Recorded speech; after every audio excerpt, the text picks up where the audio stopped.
a lot a lot more can get done than it looked like Joe Biden was going to be able to do if he only had 48 votes in the Senate.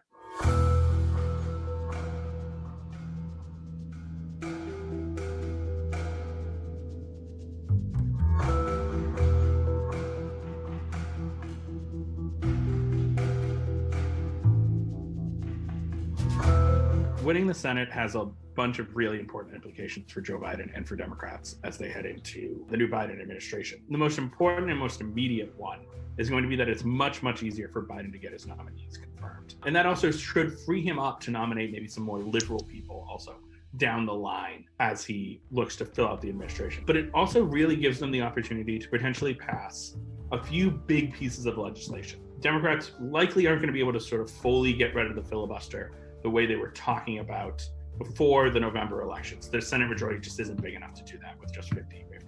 They could do some reforms to it, but even if they don't, they'll have 3 opportunities at least to pass legislation with only 50 votes through a process called reconciliation. You can't do everything through reconciliation. Sort of what you're passing has to do with the federal budget, but they could, for example, pass another round of stimulus checks through reconciliation. They could probably do a climate change bill in some way or another through reconciliation.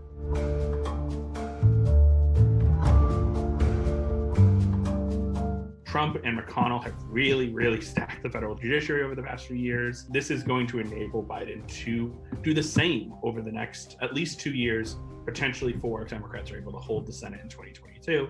And at the Supreme Court level, Stephen Breyer, the liberal justice who is in his 80s, potentially will be able to retire and be replaced by someone Biden picks.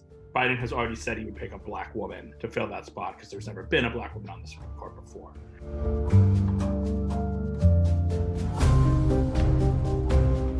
One of the ideas that was being floated before the election was sort of a limited reform of the filibuster. You wouldn't get rid of it entirely, but you might get rid of it for what Democrats are sort of saying, constitutional issues or voting rights issues. That could, if Democrats do that, potentially allow the passage of a new Voting Rights Act, some other reforms to sort of elections in America. There's obviously going to be a lot of Republican attempts to further restrict voting rights over the next few years after Trump's, lies, frankly, about the election.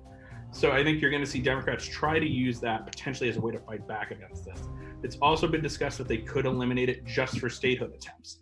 That could allow them to get DC statehood in, potentially Puerto Rican statehood, if Puerto Rico ultimately votes to have statehood. That's sort of always been the question there. So look, there's a lot of things they can do. Not everything Democrats want is going to be solved because they got this 50th vote, though. Something like gun control is still going to be very difficult to pass because you can't do it through reconciliation. There's a few other ideas that have been floated out there that'll be very difficult to pass through reconciliation. But a lot more can get done than it looked like Joe Biden was going to be able to do if he only had 48 votes in the Senate.